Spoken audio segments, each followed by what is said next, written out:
नमस्कार, राधे राधे, जय हिंद। बच्चों, आज हम बात करते हैं सूरदास जी के पदों की, जो कि कक्षा 10 के प्रथम पाठ में दिए गए हैं और उनकी व्याख्या हम करवाने का प्रयास करेंगे। और मेरा पुनः निवेदन है आप सभी से, अगर आपने मेरा चैनल सब्सक्राइब नहीं किया है तो प्लीज़ चैनल को सब्सक्राइब कर दीजिए, वीडियो को लाइक करिए। अगर कोई डाउट आपका है और आप कमेंट करके बताते हैं तो मैं उस पर भी वीडियो बनाने का प्रयास करूँगा। कोई भी सब्जेक्ट हो, आप अपना डाउट कमेंट में लिख करके भेज सकते हैं।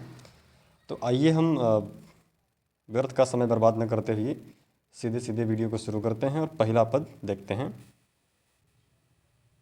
तो प्यारे बच्चों, पहला पद दिया हुआ है, चरण कमल बंदों हरिलाई, जाकी कृपा पंग गिर लंघे, अंधे को सब कुछ दरसाई। बहिरो सुने गंग गूंग पुनि बोले, रंग चले सिर छत्र धराई। सूरदास स्वामी करुणामय, बार बार बंदों तिहि पाई। यहाँ पर थोड़ा मात्रा दोष हो गया है, इसके लिए मैं क्षमा चाहूँगा और मैं इसका अर्थ बताने का प्रयास करता हूँ। आप सभी को ध्यान से सुनिएगा। बात इसकी संदर्भ की आती है तो मैं सबसे पहले आपको संदर्भ भी बता देता हूँ, किस प्रकार से संदर्भ लिखना बहुत सरल होता है। एक बार आप समझ लीजिए और बुढ़ापे तक आपको यही याद रहेगा। तो ये आप देख सकते हैं, मैंने संदर्भ लिख दिया हुआ है। आपको किसी भी पद में, जो सूरदास जी के पद हैं, इनमें किसी भी पद में आपको यही वाला संदर्भ लिखना है। संदर्भ दिया हुआ है कि प्रस्तुत पद्यांश हमारी पाठ्य पुस्तक हिंदी के काव्य खंड के प्रथम अध्याय के पद शीर्षक से अवतरित है, जिसके रचयिता गोस्वामी सूरदास जी हैं। एक तो आपको अपनी पुस्तक हिंदी का नाम याद रखना है और दूसरे किस खंड में हैं आप, तो काव्य खंड पढ़ रहे हैं। और जो आप अध्याय पढ़ रहे हैं, जैसे कबीरदास जी को आप पढ़ रहे हैं, तो उसमें आपको जो कविताएँ दी हुई हैं, कौन सी कविताएँ दी हैं, तो आप लिखेंगे कि जो कविताएँ दी हैं उनका शीर्षक है पद।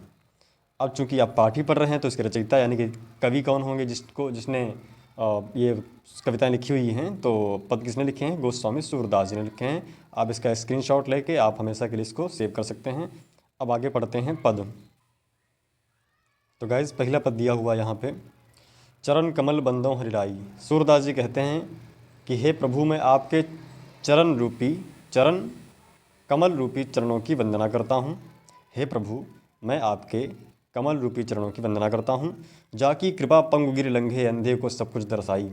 जाकी कृपा यानी कि जिसकी कृपा से, पंग गिर लंघे, पंग मतलब लंगड़ा और गिर माने पर्वत, जिसकी कृपा से पर्वत को लंगड़ा भी लांघ सकता है, लंगड़ा पर्वत को भी लांघ सकता है। अंधे को सब कुछ दर्शाई, अंधे को सब कुछ दिखाई देने लगता है। बहिरो सुने, बहिरा सुनने लगता है।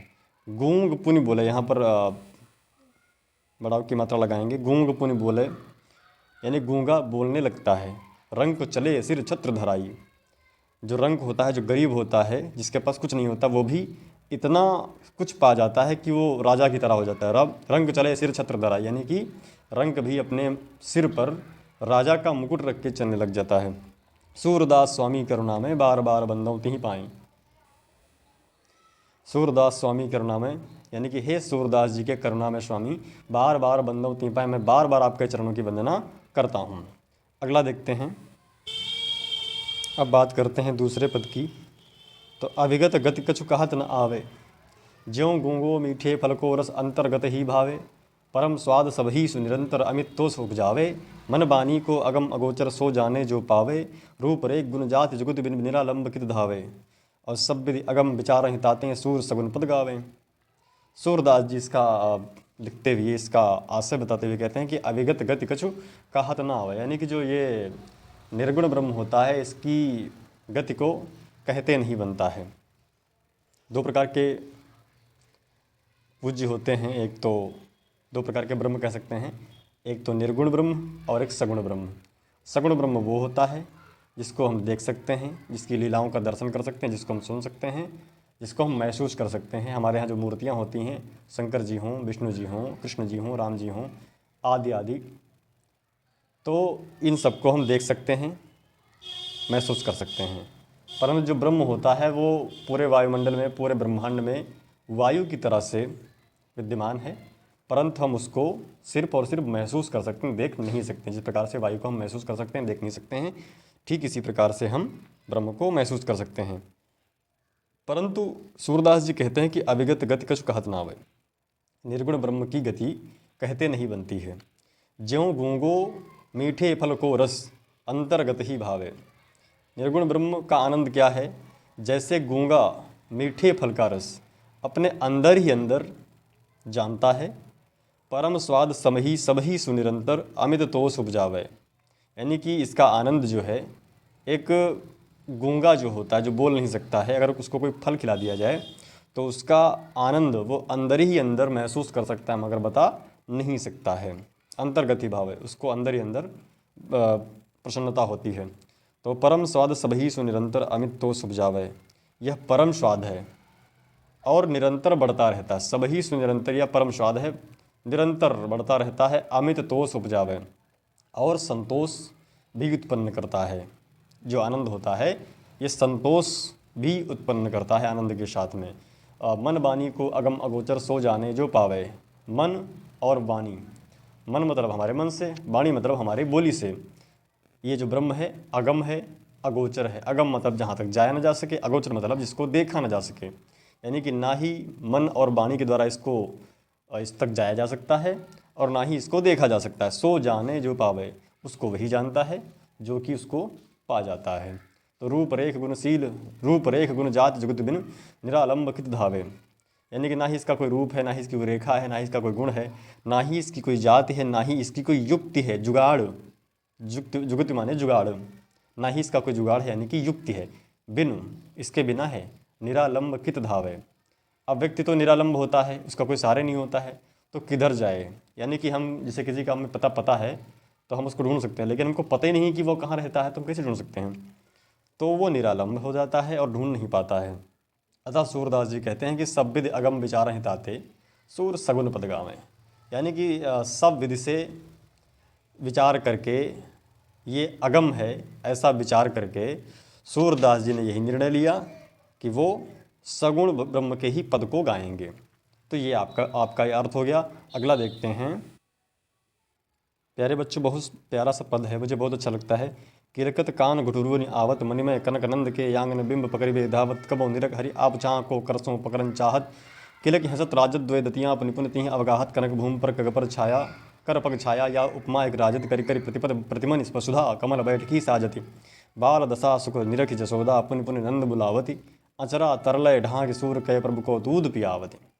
अर्थ सुनिएगा, सूरदास जी कहते हैं किलकत कान घुटुरुनि आवत, यानी कि नंद जी के आंगन में किलकारी मारते हुए कन्हैया घुटनों के बल चलते भी चले आ रहे हैं। मणिमय कनक नंद के आंगन बिंब पकड़िबे धावत, यानी कि जो नंद का आंगन है वो सोने और मड़ियों का बना हुआ है।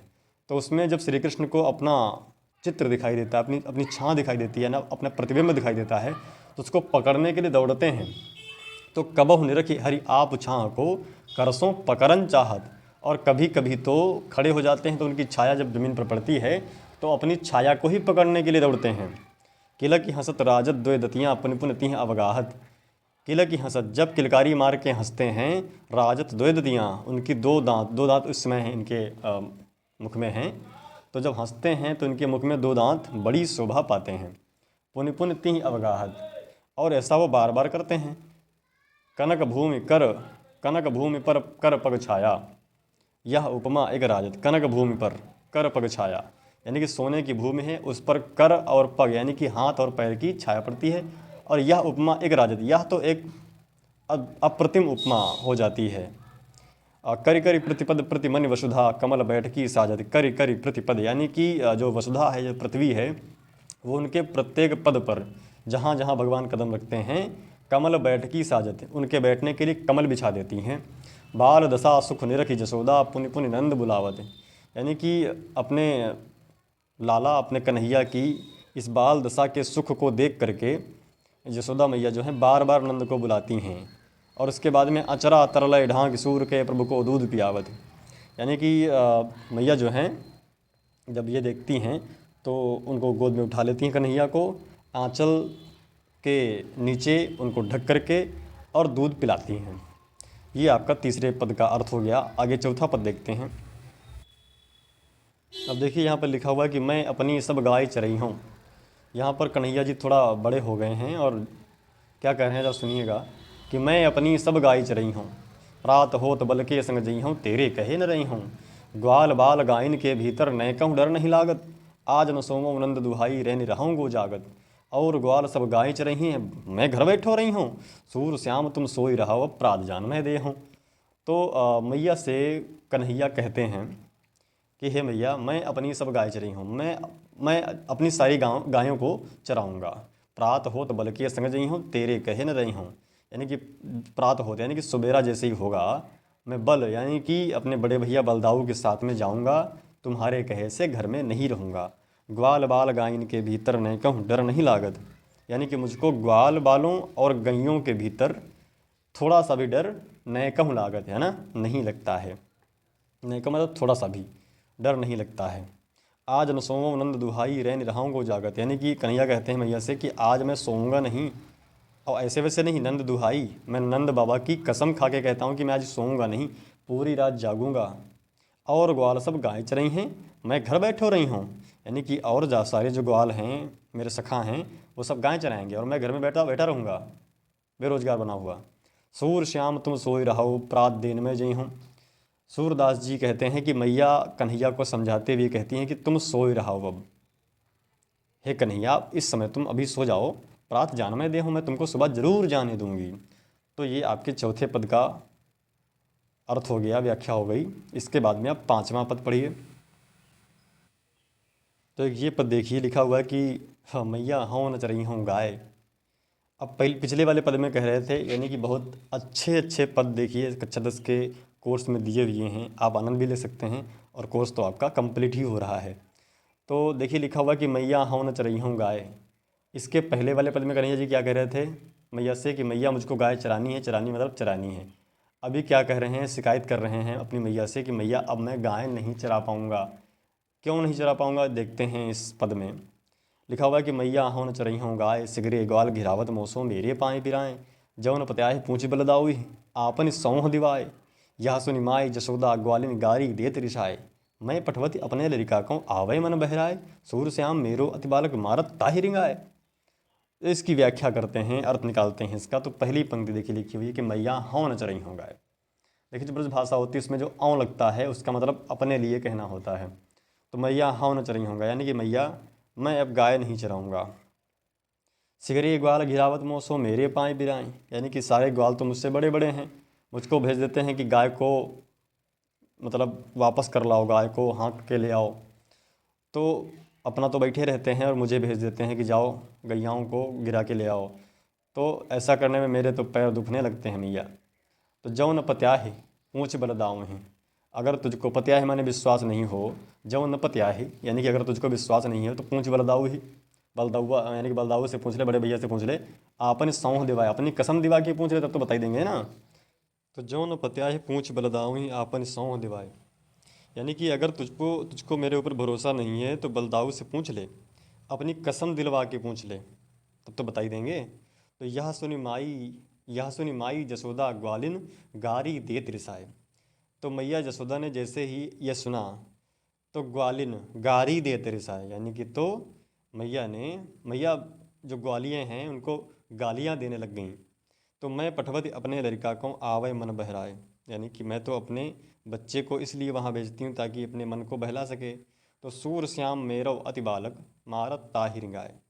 सूरदास जी कहते हैं कि मैया यह कहती हैं कि मेरा प्यारा सा छोटा सा बालक है और ये नालायक उसको दौड़ा के मारते हैं, दौड़ा के मार डालते हैं।